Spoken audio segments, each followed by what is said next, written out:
The 1-900 Wrestling program is brought to you, as always, by patreon.com/1900wrestling. When you become a patron of ours, a few things happen. Number one, you feel the satisfaction that can only come from supporting your favorite independent artists. Number two, you gain immediate access to our private Discord. We have made a decision. We are about quality, not quantity. We are not going to open this thing up publicly because we want it to be like you hanging out with your friends talking wrestling. We had an amazing time last night. We had a Royal Rumble pool that I fucked up by not including a 25, so Asuka won because, of course, the one number I forgot wins. It was great. We all had a blast. It was super fun. So go ahead and become a patron. Patreon.com/1900wrestling. But enough of talking about how we support the show. What do you say we just do the damn thing?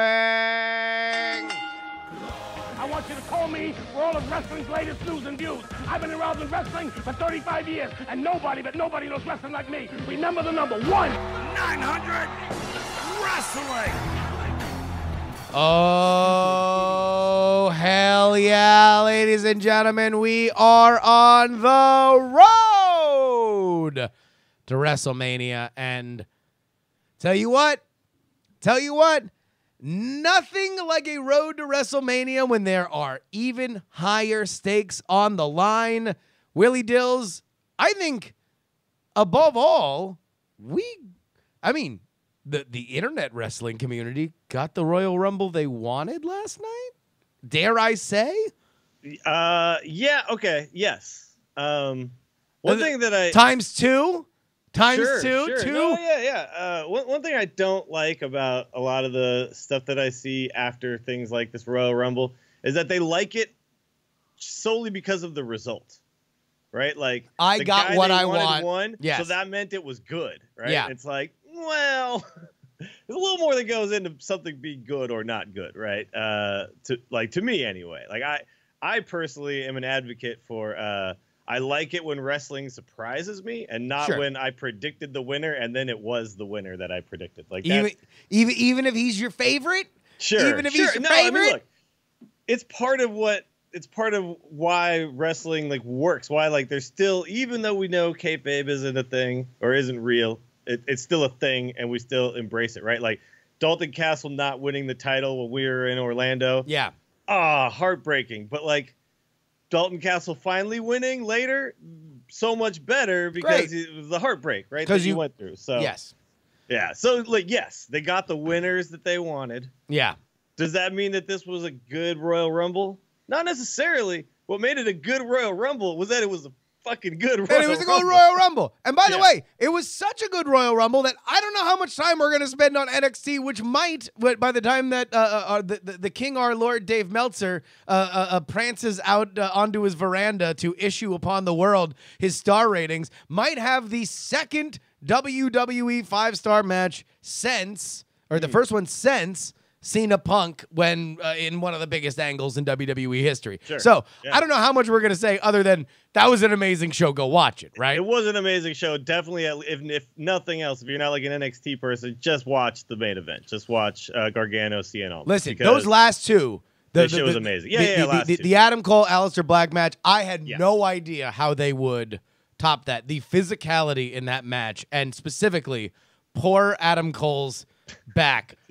And then he had to go out in the Rumble the very next day. By the way, I was watching that match, and all I could think in my head was, Adam Cole, Aleister Black, you're not fighting over a belt even. No. Or even a #1 contender spot. Why are you doing this to yourselves? It's just, they love to put on a show. To steal the show. And by the way, I thought it was in the bag. How could you possibly? Because we knew what was going to happen. We knew the spots we were going to get in the Gargano versus Almas match. And instead, we got Almas. I mean, not to say that Almas is not, he's the champion, right? He's worked his way up. Sure. But, you got the sense that Almas might be kind of a transitional champion, just based on the previous stuff that he has done.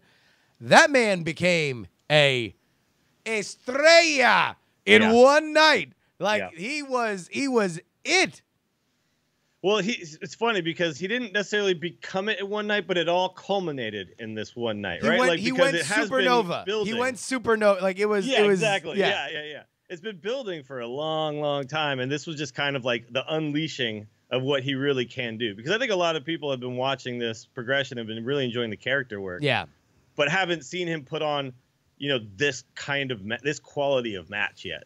And obviously Gargano's a great guy to put on the other side if you're going to say, okay, now we're going to have just a fantastic match, right? Just killed it. They both killed it. They're both great, and we'll see whether or not it gets 5 stars by the Lord our God, Dave Meltzer. But it's gotten 5 stars by many people who just rate things anyway. Well, by the way, I think we should have our own rating on this show. Yeah.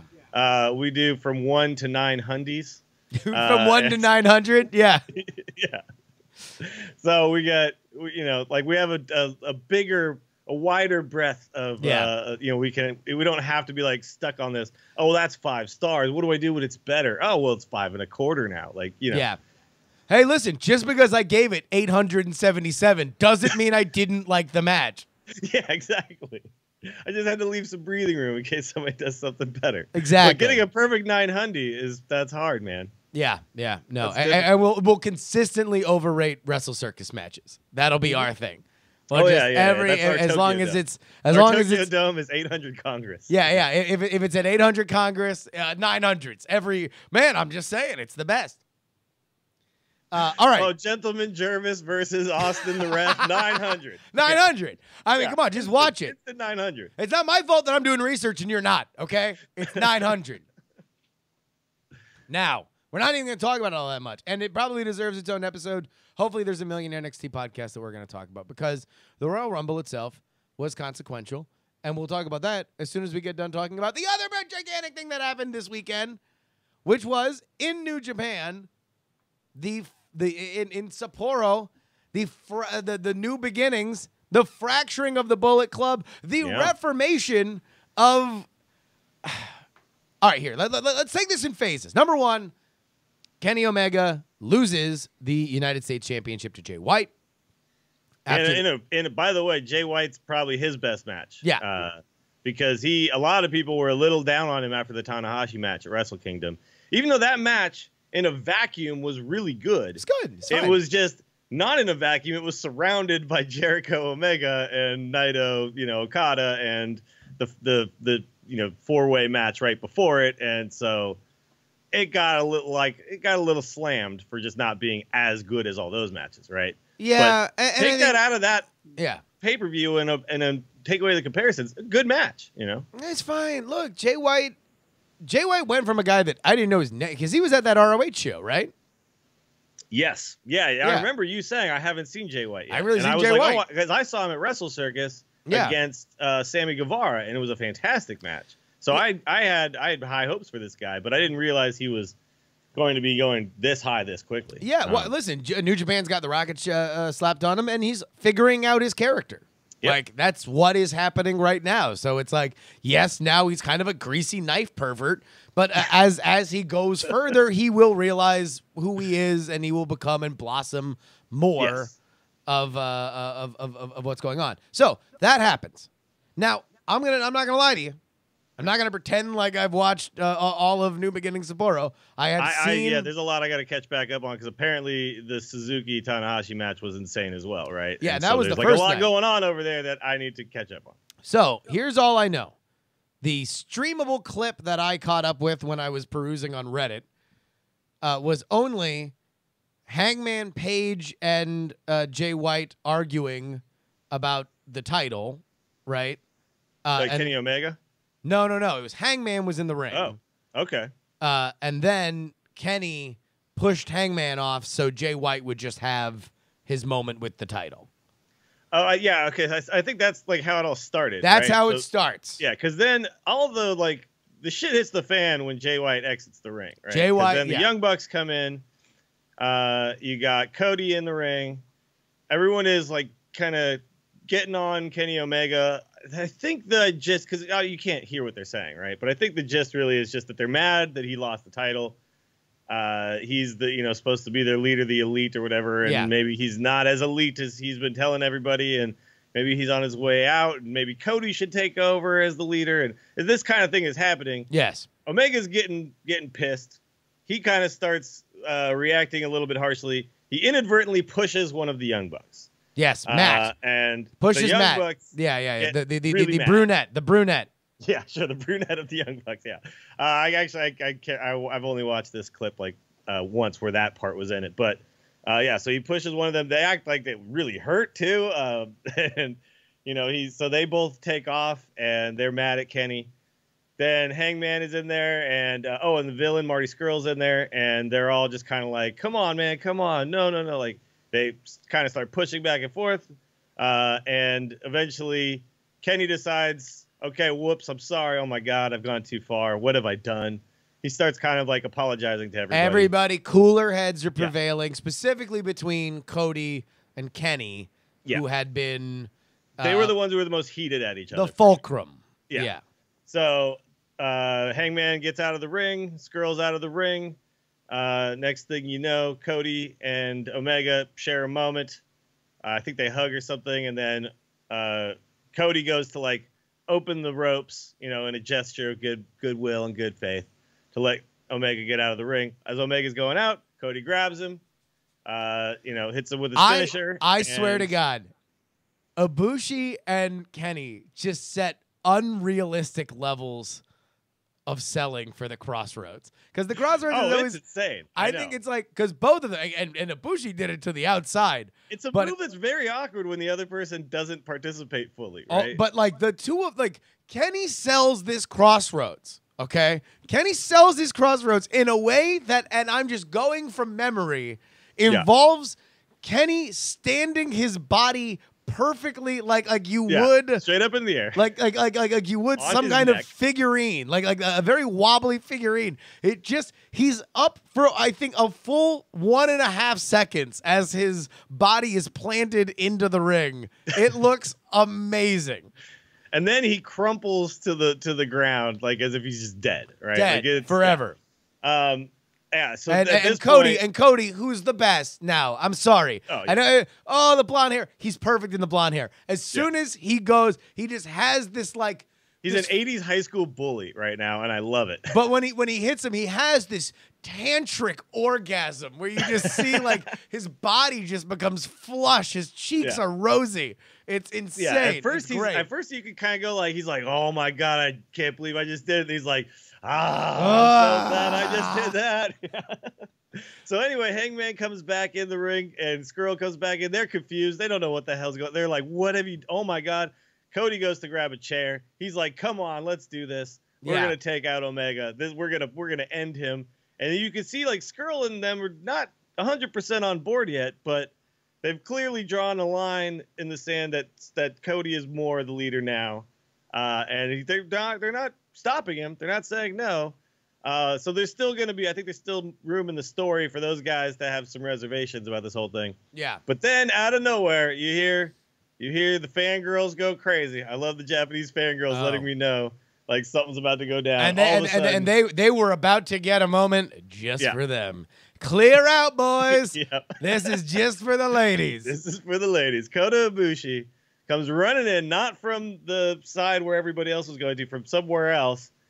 Clears everybody out of the ring, protects his old friend and sometimes enemy Kenny Omega, and then they have like a weird moment where he's not so sure. Should I shake his hand?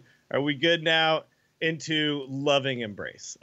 Just beautiful embrace, an immediate confetti from the confetti sky. Cannon. Yeah, a confetti cannon goes off on each of the 4 parts of the ring. It becomes all-encompassing. They hug. It is the greatest love I've ever known. I'm pretty sure at that moment, like a double rainbow just shot through the sky from somewhere. It was, it was just a beautiful moment. So now, and I have not seen. Apparently, there is is there a new Being the Elite already from this weekend? No, I think there was one that happened after. I think it's still before this event took place. All I saw was people in the Discord talking like right before we went on. So I don't know whether or not there's anything I can't that's wait gone for the up. next episode. I can't. Yeah, we will see. Of course, follow Twitch.tv/being the elite and YouTube.com/being the They've been elite. streaming a ton, Kenny, with the Young Bucks. How do they kayfabe this now? How do you live the gimmick? I We'll don't see. know. So apparently, BTE dropped earlier. Oh, they today. dropped one earlier today. Okay, So we don't great. know. I've not seen that. If somebody wants to summarize, if there's any lingering issues with how they'll handle their YouTube series based on these storyline events, then go ahead and put it in the chat. Look, Kenny said apparently to a reporter after the event that Coda's the reason why he didn't leave New Japan. That if it weren't for Coda, that he would probably be in WWE by now. Yes, and that he doesn't know if Ibushi's, what he really wants. But if he wants the same thing that he wants, they're going to make something beautiful. And oh my God. Which at that point, I mean, look, please. Golden Lovers versus the Young Bucks. Oh my God. Can I interest you? There's so much that can happen here. I mean, we could even go up the line. We could have them just stomp through all of the Bullet Club together. Get some like Hangman plus Marty Skrull tag teams, and then finally like you get the final boss Cody maybe, and he gets a partner. Maybe he gets like Suzuki joins the Bullet. I don't know. You can do all sorts of crazy stuff here. Who knows? And I'm into all of it. So. Yeah. Look, there's a million different. If they are going to wrestle as a tag team. Man, are there a million different things that you can do with that. Great New Japan stuff, a great New Japan moment. In terms of the titles, not the only one to flip. Tanahashi seems like he's going to take some time off because Minoru Suzuki murdered him because he's an actual murderer. Like, this is not a bit. Like, he murders people constantly. Yeah, Suzuki right now is it's crazy. He's getting pretty old, man, but something about his style and his just who he is. Here's the other thing. He can go on forever. What a lot of people don't realize is he's a literal murderer. Like, he literally murders Murderers people. don't stop murdering. No. They He's get like, older. I don't know what. Listen, I was in Japan. I don't know what the deal is with the law there, but apparently you're allowed to murder if you're a New Japan it's superstar. It's actually encouraged. They sell tickets to it. Exactly. It turns out he's allowed to kill people like until they're dead. So, there is that. Japanese they sell wrestling shirts in his honor. Japanese wrestling is different than American wrestling. What can I say? But speaking of American wrestling, the Royal Rumble. Okay, now I'm a little worked up. People might be able to tell. I'm a little worked up today on the show because I watched that Royal Rumble, and I'm thinking back to old Royal Rumbles. I'm thinking back to the last time they were in Philly, and they botched Daniel Bryan coming back. They botched the coronation of Roman Reigns. They botched even the surprise with Rusev at the end. I'm thinking to the Royal Rumble that we went to, which by and large was super fun, but not a ton of surprises. It was a super fun event. Had one of the best matches I've ever seen live. Cena versus AJ Styles had so many great moments in the actual match, but yes, also had the Roman Reigns at number 30 moment. So I mean, we're gonna go back to Roman Reigns at number 30 because I swear to God, if everybody here wants to be so goddamn smart about booking, then literally be like, can you pick up on the one thing that they've been doing for 4 years? Yeah, I know, ever since the Philly thing. Whenever they want to make somebody new, guess who they beat? Roman Reigns. Roman Reigns. So yeah, like it was funny because the final four of this, and we'll get to it, but the final four of this, what I loved about it was I didn't know who was going to win when it got to it, and that's how I want to feel, right? Yeah, I had a feeling, I had an inkling, but I definitely didn't feel like, oh, it's definitely Roman, right? Like, which I think is a lot of people's thoughts. Still, sure, no matter how many times they do it. Except for the fact that they keep doing it. They did it with Finn Balor. They did it with Randy Orton. The last Royal Rumble, they got Randy Orton to have a stadium-wide ovation. How? Just add Roman, throw him in at the end, make it look like he's gonna win. With Bray Wyatt, Randy Orton too. So I mean, that was They know the trick now. They get it. And you know what? Roman gets it too. Everyone gets it. It's great. I'm enjoying it. It's fine. It's awesome. Look, it was great. I love that final 6, where it was Rey Mysterio. Mm-hmm. Holy shit, who looks just in immaculate shape. By the way, the greatest recipient of Enzo Amore not having the right circle of friends, Rey Mysterio, who almost certainly gets that call after they have to totally blow up 205 Live. Right? Also, apparently the greatest recipient of stem cells in his knees because he can do stuff again. Yeah. So, he looked great. I mean, he delivered. He delivered literally 619 619s during that match. I think so. Yeah. He delivered all 619 of them. I think all 30 people in the Rumble got a 619 at some point. And the crowd could not get enough of it. It was just whenever, God forbid, anybody. Okay, real quick, because we're like kind of creaming our pants a little bit too quickly here. Yeah. Let's just kind of start just from the beginning. Pull it back. Yeah. Okay. Because I think that there was a lot of awesome things that happened, like because we can't get too carried away in just the result of the Rumble, right? Because there was what I think makes a good Rumble is all of the moments that happen throughout, right? Because it is a tough match to book if you think about it. Oh yeah. A lot of people give it like a hard time as if it's the same as booking some one-on-one match. Like, oh, I'm going to call out this guy because some of his punches looked fake at minute 25 while he's just kind of waiting for a spot to happen. Or everyone's settled down. Or getting on Sasha because she had some shitty kicks in the corner. But dude, like people like Finn Balor who are in there for 50 minutes, do you think that all 50 minutes are planned out, or do you think there's a lot of times where they're like, okay, now be off in a corner somewhere fake punching somebody? Like that's kind of how it works, right? But the beauty of it is if it's done properly, which I think they did last night, there's tons and tons of awesome moments that kind of keep happening, right? And that's the point, is like it's just kind of never stopping with another cool moment. So I think obviously we start with a cool moment of just getting Rusev out there. Like let's just open by just putting Rusev in front of people. Great. Who, by the way, perfect. Over. Yeah, Rusev super Day. over, and he's not even doing anything lately. It's crazy to me. Like he's just over because of him. Why would he have to do something when it's Rusev Day? Dills? It's Rusev Day every day. But then I love Finn Balor being out second. I love him being because you always know there's one of the guys from 1 and 2 is going to last like forever. Yeah. Right? They're going to be in there forever, and it's been different people at different times. And it really speaks a lot to how much faith they have in you to put you out there for that long, because you have to be doing stuff for 50 minutes, right? So the fact that they're choosing Finn Balor, like that's a push in itself, right? Even if you don't win, because that's what they talk about, like the year after year after year is like, oh my God, he was in there for 50 minutes, whatever. So all that was great. And then I think the next like really great moment that we had was whatchamacallit? I got kids. Friggin' Heath Slater. Yeah.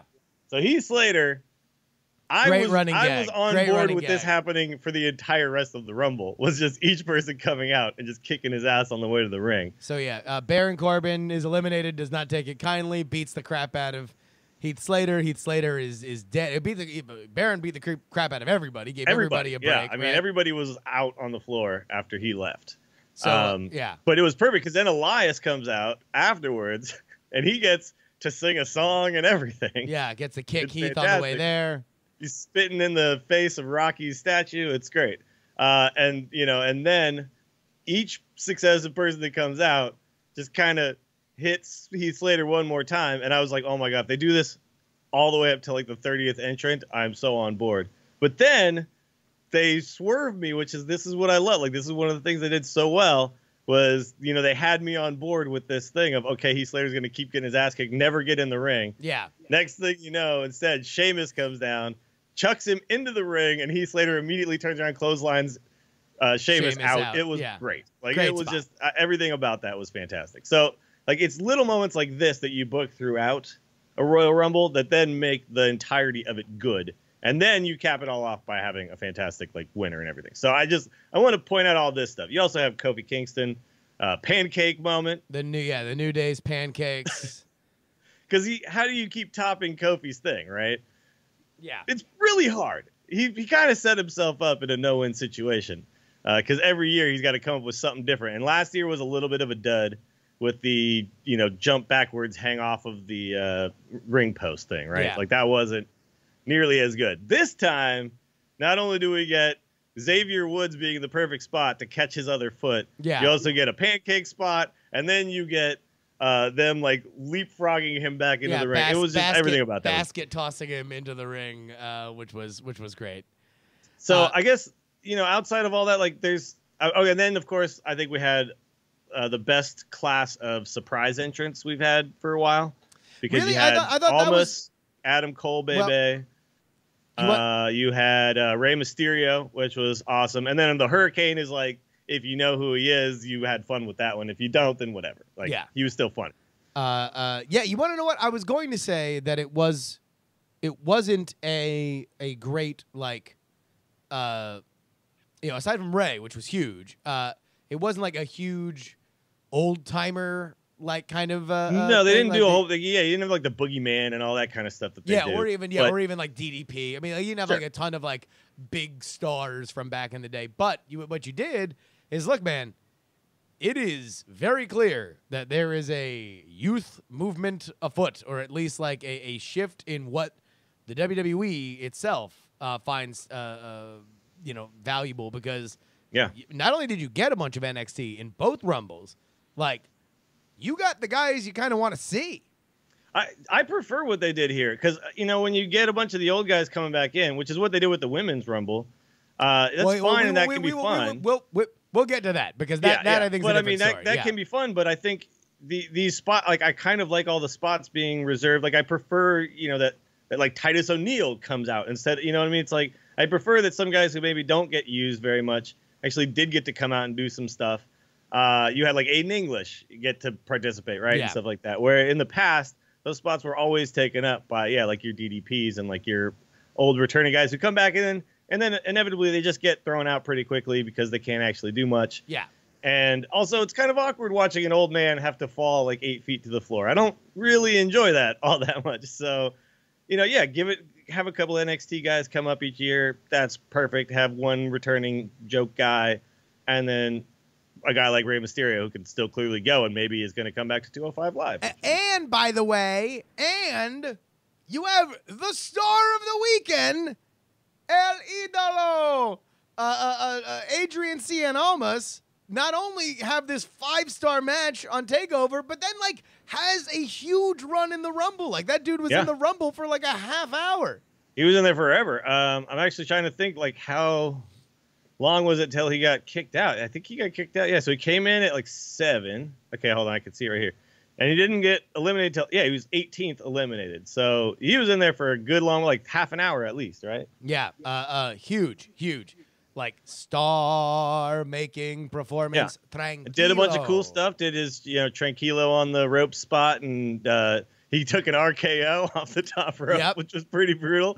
So yeah, everything about that was great. And for the fans who don't know who he is, which it's funny, because I think a lot of people talk about wrestling when like a guy like Adam Cole or Cien Almas shows up. They're like, oh, well, everybody knows who he is. Didn't you hear the pop? And it's like, well, yeah, the people who go to the show know who he is, but think about all the people watching who don't. Yeah. And now they've gotten a sense of who this guy actually is, and that's awesome. Now, the winner is Shinsuke Nakamura. Let's get to this final four. Roman Final Reigns. 6, I guess. It was, who was the final 6? The final 6 was Roman, So Shinsuke, Mysterio was Finn, still in. Orton, Mysterio, and Cena. Balor, Cena, Reigns, Nakamura. So yeah, so the young guys were Cena. The young guys were Reigns, Balor, and Nakamura. Yeah, and you basically had it was kind of like Triple H versus Vince. Yeah, right, for a second, exactly, which I thought was pretty cool. Yeah. It was awesome. It was an awesome moment, and I'm glad that it worked out the way it did. I love that Rey Mysterio in that face-off ended up drawing Roman Reigns, by the way. Oh yeah, guy to start brawling with. I was like, okay, that makes sense, kind of. I mean, really. Listen, he beat the Big Show. Sure. Why wouldn't he beat the Big Dog? Yeah. But no, so then it's Orton and Mysterio who are the next ones out. So then you end up with this final 4 of Cena, Reigns, Nakamura, and Balor. And again, you still got kind of that same balance going on where it's like the young guys versus at this point now it's like Japan versus America too. Basically, way, right? yeah. And then they really did a great job, because what I hate sometimes when they do in the Royal Rumble is when they get down to the last guys And then it doesn't take that long to sort out that mess and suddenly you got a winner. Yeah. Like, we basically just had like an awesome match from that point on. Yeah. Right. Even when we got down to 2 guys, we had an awesome back and forth match with some really crazy spots. So, yeah, super well booked Royal Rumble, and obviously one of the most satisfying results that we've had in a long time. Nakamura gets the win. He immediately afterwards calls out AJ Styles, and, you know, just that was his promo. He just says AJ Styles. And that's there you it. go. And we're ready. And everyone's hyped. After the next pay-per-view where they're going to pretend like that match is in peril. But beyond that, sure. that'll be what we see at WrestleMania. And low, all the marks will say that the New Japan match was better. So now, okay, I think one of the reasons why we think this is so great of a Rumble is because the last bunch have been fairly disappointing. But the reason why the last bunch were disappointing is because we remember how awesome this thing is from like kids watching it, right? It's kind of crazy. Like the hype around the Rumble is always so insane because we do remember it just being crazy, right? Well, when guys like Shawn Michaels were winning it and like, you know, Stone Cold and everything, that's just the memory everyone has. And so it's hard to live up to it. And the last few years were probably awesome for like kids watching.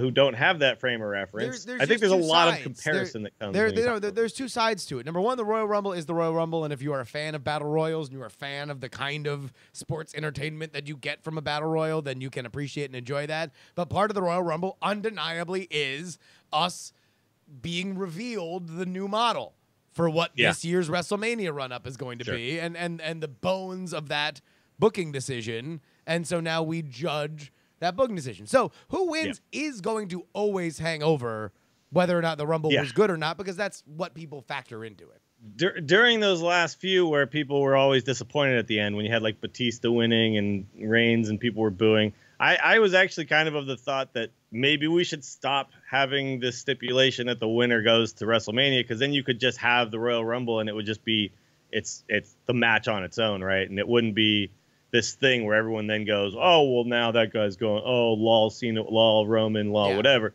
But it really does add a lot of weight to the match. So, you know, I do think that it's not something you want to take away from it, but it affects how we look at it. I think it's fine. I think it was great. It was awesome. But here's what we really want to talk about. The Women's Rumble. Never before done. Who knows? I think, to be honest, I kind of feel like this is something that needs its own pay-per-view. Like you almost need to split the women's. It's tough because how do you put 2 solid Rumbles on a card and then have room for everything else? Like it is tough. They need to cut down on all the other matches or something if they want to do. Well, look, I think it was a great pay-per-view. I really enjoyed it, but it was a lot, and I don't know how much you can do when. Holy crap! Did they empty the drawer on that Women's Rumble? And you can't blame them, because it's like, look, we've got 30 years of untapped history that we've never had these kind like an opportunity to bring back and give a starring moment to Tori Wilson and Molly Holly and everything. Sure, I mean, you had basically everybody that I remember and people I don't coming back for this one. So yeah, there was a lot of fun stuff. I mean, it's funny that's kind of how it is, because I do sometimes feel like, wow, there's so many women on the roster. I mean, the thing, like, you think about it, like Billie Kay and Peyton Royce don't come out, right? Like there actually is still people that could have come out that I mean, but they did they really went they went to the, I mean, it was Trish, Lita, Jackie, Molly Holly, Tori Wilson, Kelly. So that's, unless I'm forgetting anybody, that's 6. I think you're right. I think that's about it. I mean, even Lana comes out, which is, she's new, but they really did. Vicky, this was 7. like what the and then of course Nikki and Brie Bella. Yeah. Excuse me. Oh God. Oh so yeah, good. Vicky, Jesus. And Beth Phoenix. Yeah. So 8. Well, if you count Nikki and Brie Bella, who definitely aren't still 9. wrestling. Yeah.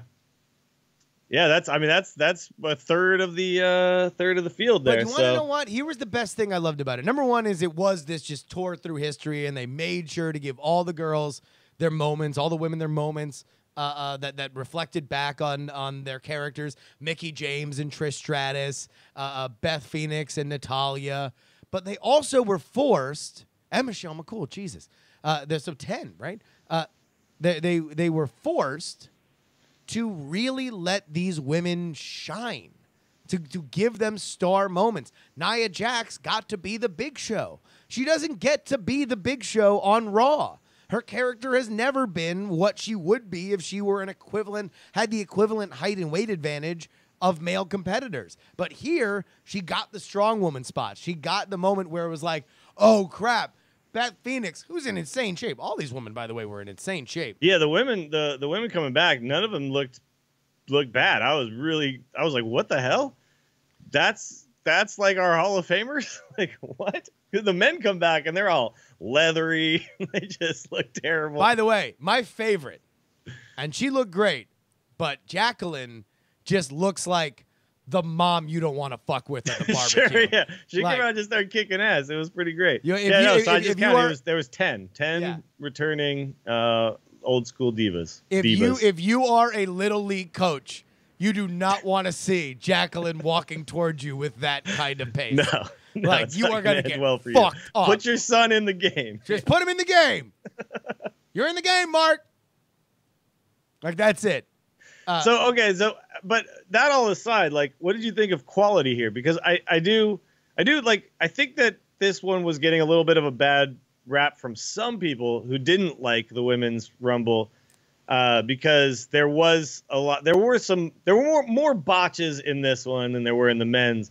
But I also have to remind people that none of these women have done this match before, right? Like, this isn't a thing that they do. Look, I didn't notice, at least to a point where it was going to be confusing for me. The final kick that actually knocked Nikki Bella off the apron was pretty bad. I don't know if you noticed that. But again, it's like, I don't know. Like, to me, I'm like, well, I understand that it's wrestling.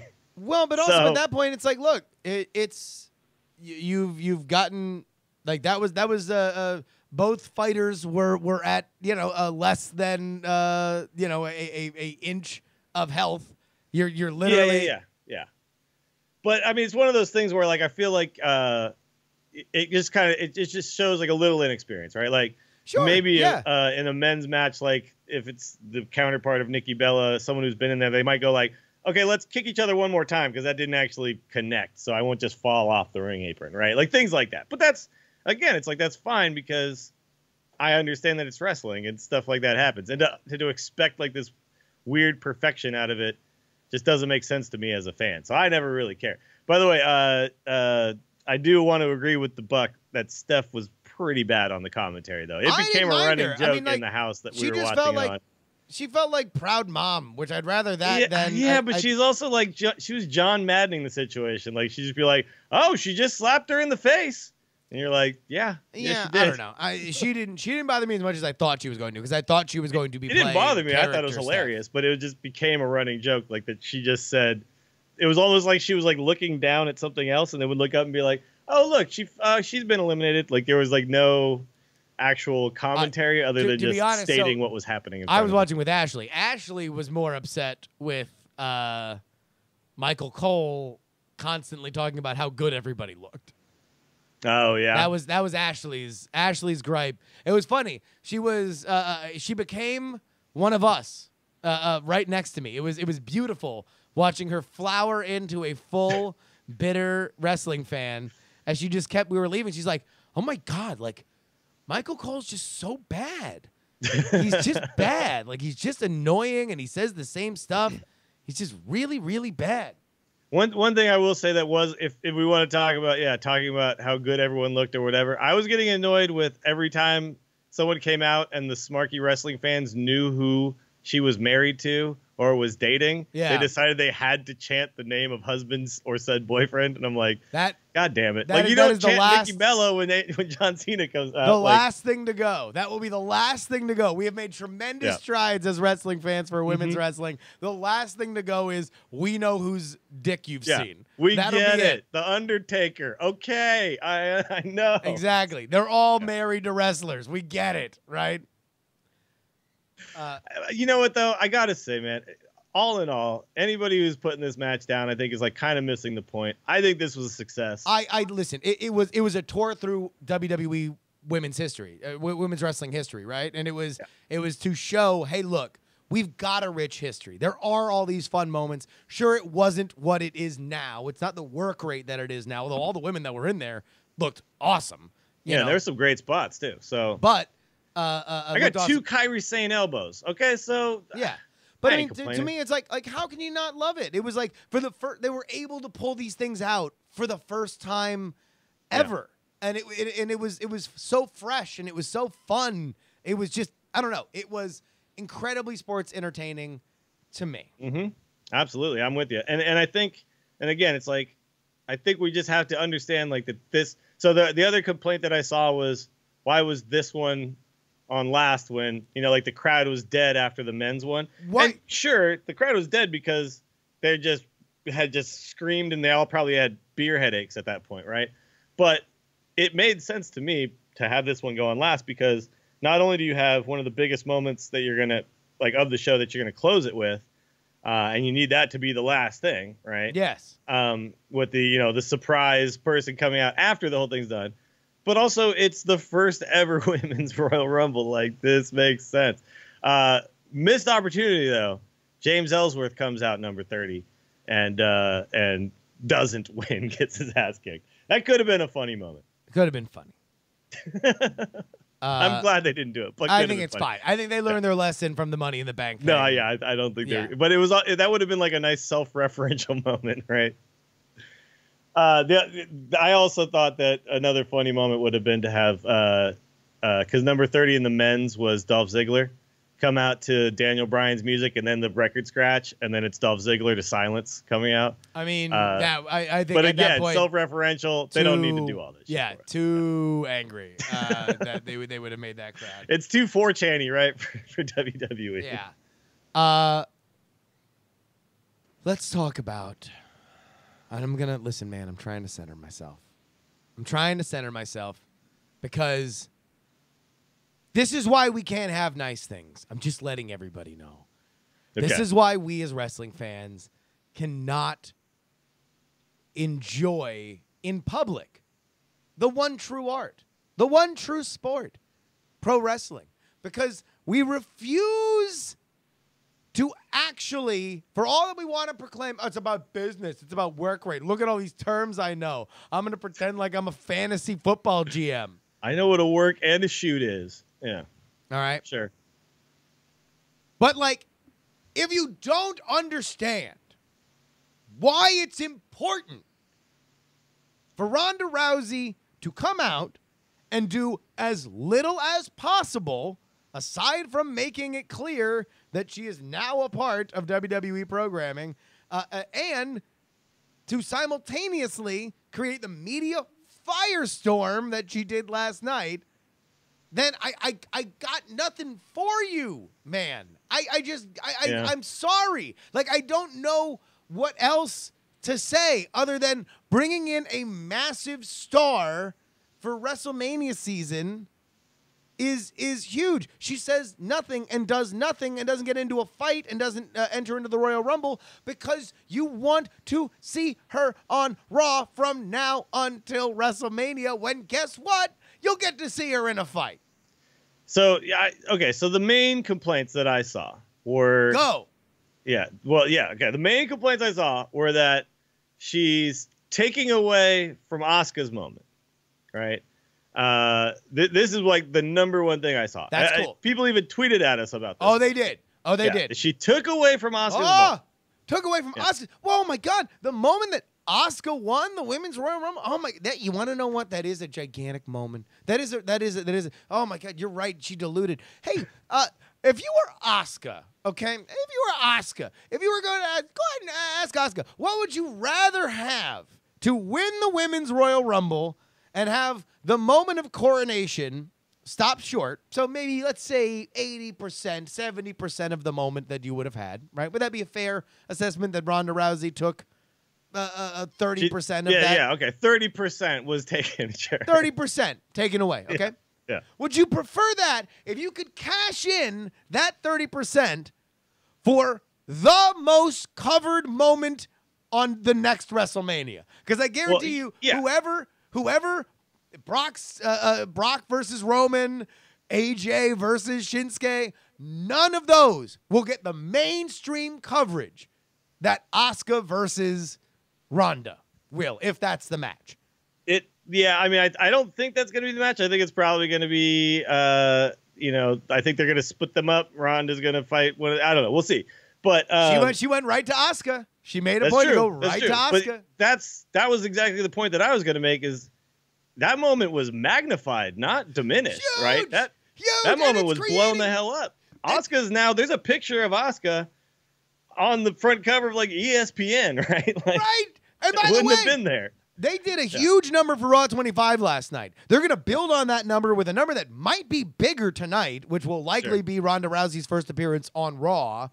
They've made a huge wave about it. They timed all this press. Ramona Shelburne of ESPN, who's covered Ronda Rousey's UFC career, immediately, I was still at my Royal Rumble party when my ESPN alert Ronda went off. Rousey shows up at the Royal Rumble. Yeah. As a press release for Ronda Rousey with quotes. Like, this is shit that they had set up for that moment. The viewership on Raw is going to be insane. More people will know Asuka's name tomorrow than they would have if she just would have won the Royal Rumble by herself. Yep. No, absolutely. It's to me, it's one of those things where it's like, I feel like people are missing the point in a lot of this stuff, right? And, like stuff like that I was even talking about to you at the top of the show. Like, all this stuff makes sense. So people were, another complaint was, so Asuka has to win a Royal Rumble to get a shot at WrestleMania, but Ronda Rousey has to just walk in and point at a sign. And it's like, well, yeah. Yes. But here's the other thing, too. Do we know for a fact that Ronda Rousey now has a match at WrestleMania? Was that booked? Did I see somebody come out and book the match last night? Or did I just see her point at the sign and reveal her intentions? Oh, my God. It's almost as if they have another 2 months worth of programming to fill. I wonder. I wonder this. I wonder if in the next 4 weeks we're going to shape up exactly what that match is going to be. And then at Elimination Chamber, if they're going to have a contract signing that might become the first time that Ronda Rousey puts her hands on somebody. Yeah, I think that's exactly what I think we're going to see her, run through some other people on the roster for it. Like, we're going to see some stuff. There's you're right. No. 70 days, she's not going to touch 69 days as of today. She's not going to touch anybody, I don't think. I think that Really? You think they're just going to keep her completely? Yeah? I don't know, man. I think she needs to season a little bit, but that's just me. I think if you're on one of the house show loops or something like that, you might see her work there. I think in terms she did sign a full-time like she's not necessarily here just for like, I'm going to do WrestleMania and then bail, right? But you only get the first Ronda Rousey match once. That's true. That is true. You only get it once. And the history of that kind of stuff would say that it would be at WrestleMania. I mean, look, I'm not trying to actually this. I'm just like, we can have it one of two ways. Either everybody can say, all right, well, if it were me, if we can either play fan or fantasy football guy, right? Yeah. You have to have one of the two. And as a fan, I get it, man. If you love Asuka and now all of a sudden Ronda Rousey comes in and steps on Asuka's moment, then as a fan, you want to see Asuka beat up Ronda Rousey. And by the way, I think that's what's going to happen. But if you are the fantasy football side of it, then you got to look at this and say, this is as if Mike Tyson, maybe a few years after he was done fighting, but still young enough, Sure. had said, no, I want to be a full-time performer. Like that's he just wanted to come to WWE and just be in WWE. Sure. Pluck61 says so she's moving to the Performance Center for the next 2 months. She's been training with what's she's already been there, right? Yeah, she's been there for a while and she's been training. By the way, I love the influx of these MMA women to WWE because I think all of them right now, if you look at them in comparison to some of the women who just were, because like some of the older women who came back in the Rumble, that was an era when they were essentially turning models into wrestlers, right? Yeah, you could fitness see models, the difference in like striking and what looks real and what doesn't. These women, it looks like they are punching and kicking the hell out of each other, and it just makes it to me so much better. Like every time I see like Shane McMahon punching somebody, I'm like, ah, man, not a wrestler, right? Yeah. But like, and then when you see some of these women doing it, it's like, oh no. But these UFC women, though, it's like it adds a whole brand new level of realism to the product. And it's great. Shayna Blazer is amazing. She had a great match with Ember Moon. I love Shayna Blazer. Shayna Blazer is a terrifying human being, and just never put her in the same room as Minoru Suzuki, because as soon as she learns they just want to kill that she's each other. allowed to murder people like Minoru is, it's going to be a real problem. Sure. So I mean, look, I think we're both on the same page that. Nothing was taken away from Asuka here. Asuka, no, I'm saying Asuka, fight me. Fight me personally. Find me on Twitter at Justin R. Young. Rub, right? She has never lost and ain't going to lose and could beat 29 other women and now is going to WrestleMania to get a title shot. Like, she is getting the biggest rub you can get, especially for someone who still technically at this point can't really cut a promo, right? So, like, she can yell in WWE Japanese. Dumb on this one ever. Like that argument to me is getting tired when they're actually giving us what we want, and then people are still like actively looking for something to hate on. Right? What do you think the match is?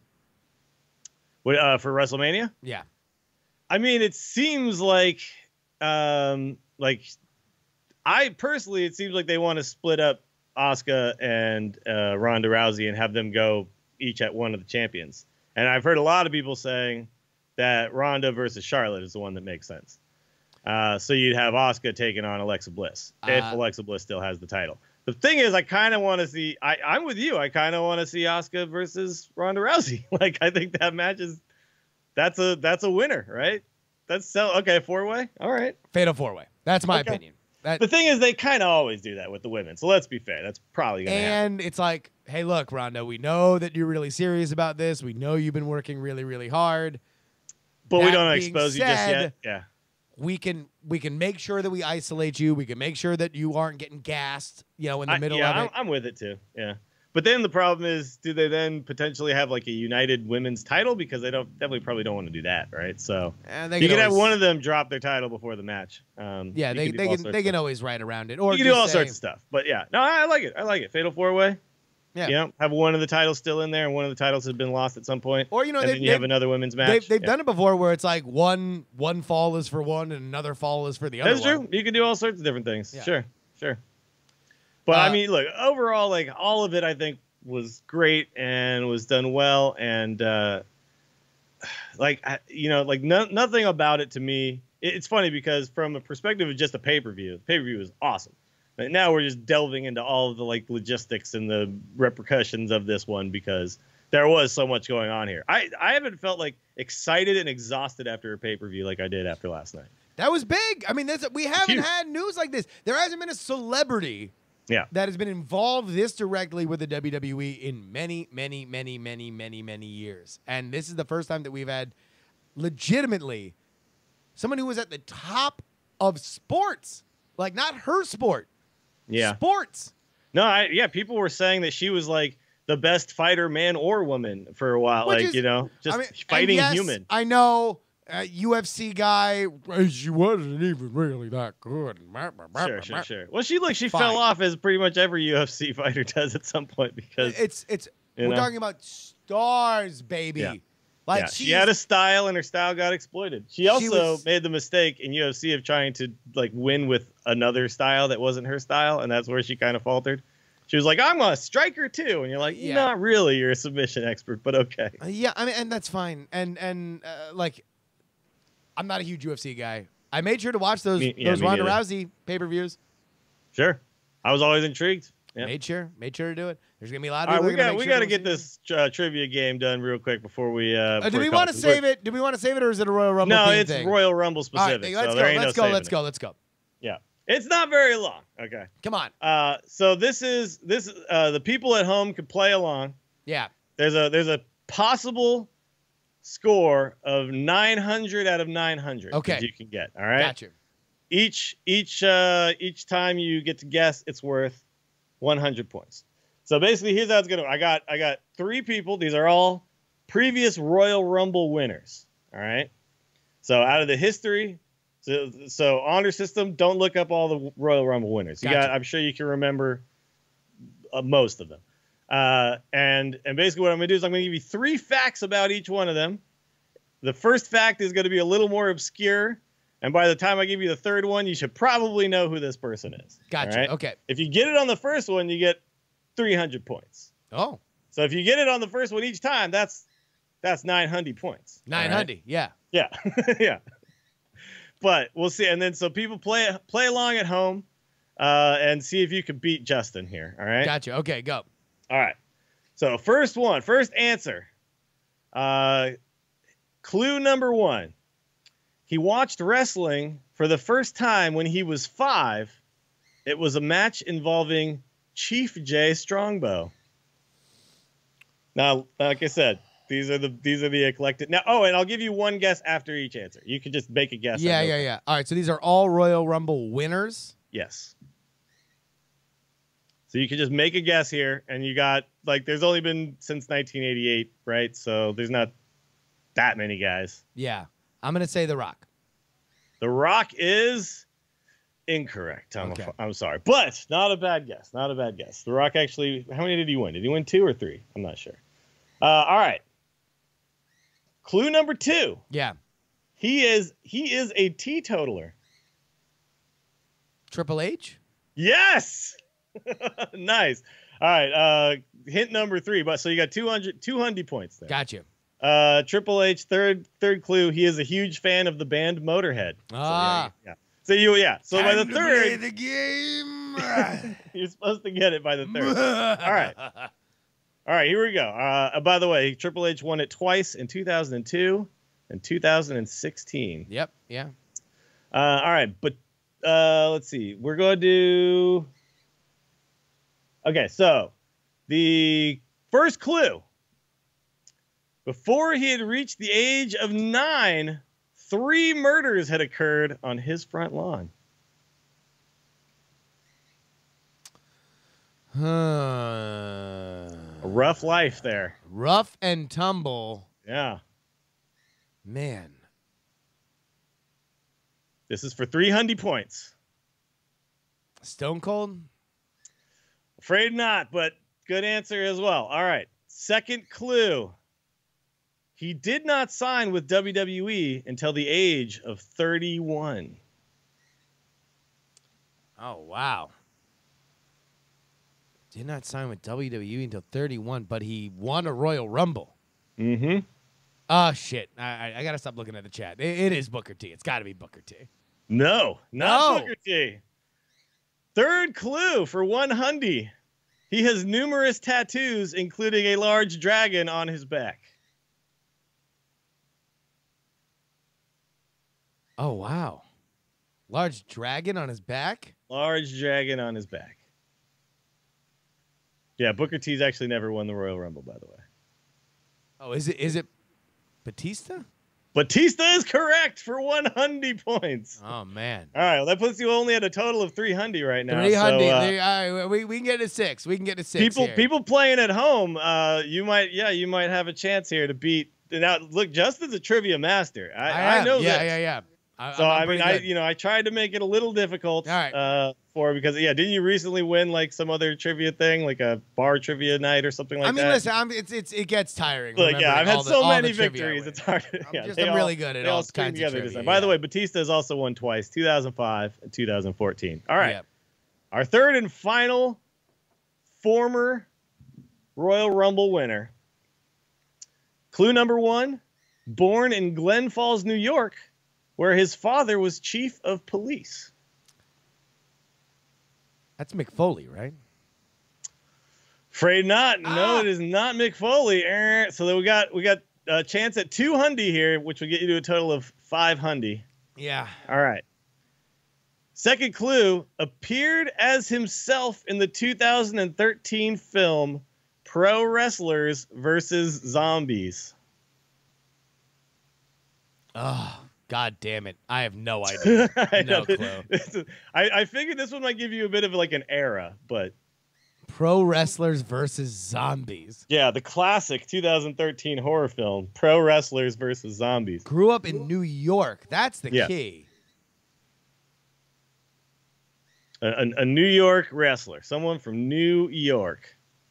No, Hacksaw's not. Yeah, you from definitely New York. got to turn off the. You got to turn off chat. People are going to be throwing out all sorts of answers in there. All right, yeah, well, I'm going to say Hacksaw. So I know that's not real. It is Hacksaw. It Jim is. Duggan. Oh shit! All right, the third clue. Yeah. Oh, the third clue. His interest theme is named 2x4 by Jim Johnston. Oh my God! There we go. See, the third clue is always going to give it That's away. always going to give it All away, right, yeah. we give you a total of 500 points there. 500 out of a total of 900. That's not bad, dude. Not That's terrible. Not terrible. Not That's above average. Right? not up to my standards, though. That's true. But look, I made the first ones pretty difficult, Yeah. so it was going to be very hard to score a perfect And 900 you wanna unless know you what? kind of You got wanna lucky know with what? some guesses. Right? I got now. I have some mountain to climb. You want to know Yeah, what? exactly. So yeah, maybe Exactly. we'll bring this game back. It's short, it's sweet, it's fun. So and we can play chat. If you beat chat honor system, if you did beat or people listening at home on the podcast, if you did beat Justin Robert Young, I encourage you tweet at him and let him know. Tweet at me at Justin R. Young, and if you think that Ronda Rousey is bad for the WWE, please Yeah, exactly. tweet me your Make it a address. We're going to two-parter. physically fight one another. All right. You want to know what? I mean, normally we have normally we got other stuff, but we had a lot we to got talk to get out of here. We've gone too long with all this. A great time. Willie Dills, where can people find you? You can find me on Twitter. I'm at Willie Dills. That's where I'll be tweeting about Hearthstone, about wrestling, about my dog, about all the things in my life that are happening and fun. And also, you can check me out on Twitch streaming, and I'll be streaming a lot of Hearthstone pretty soon because they're going to make a bunch of nerfs, which I'm excited about. Yeah, give me the run. I've been streaming all day. What is the rundown on the nerfs? So they're going to nerf Corridor Creeper, Patches, Raza, and Bone Mare, Dick Horse. Good old Dick Horse getting the nerf. Yeah. Dick Horse getting Yep. getting a little taken out of him. Yeah. He's got a little smaller of a dick these I know. days. Yeah. on the No, I'll Dick tell you what. A little less lead in the pencil for Dick Horse. That's right, yeah. But I think all these nerfs are going to be good for the game, so it'll be interesting. Also, that's where you'll find me. I'll play WoW sometimes. You can find me playing Eternal, other card games, things like that. So check it out, twitch.tv/Willie Dills. Listen, if you like hanging out and talking and being in a rad community throughout the evening hours, man, there ain't no better place to be than twitch.tv/Willie Dills. If you like hanging out during the daytime and fucking off when you should be working, what you should be doing is watching my Twitch channel, twitch.tv/Justin R. Young. Every single day, we're talking politics, talking pro wrestling, we're talking so much. Usually politics, though. Every single day, we're doing about an hour and a half of politics chat, sometimes taking calls. It's a fun time. Go ahead and check it out, twitch.tv/Justin R. Young. And if you are in the Bay Area, why don't you come on out to Piano Fight, March 1st. I'm doing a live show, a live politics show. William, You're doing it at Piano Fight. Oh, damn. Have I told you what the show is? No. I mean, I've been to Piano Fight before. It's a pretty rad place, and we're doing the 2018 Sex Scandal Bracket Challenge. So much like a certain madness that overtakes us in March, but legally distinct from that, since that's a registered trademark. Sure. I'm going to break down the best 16 presidential sex political sex scandals, and we as a group are going to vote and discuss our way until we find out who is the true king of the hardwood. That is cheap ticket, baby. 18 in this bucks. current climate, that is a risky show right there, but I would be excited to be there for that one. No, it sounds fun. It's going to be great. It's going to be awesome. Go ahead and check it out. It is at Piano Fight, March 1st. Be there or be square. But anybody who likes this show can go ahead and support it. Patreon.com/1900wrestling. But until next time, this is Justin Robert Young. That's Willie Dills Gregory. This is 1-900 Wrestling. Please remember, be dialing! The number 1-900 Wrestling. Stupid idiots. They call me Hara.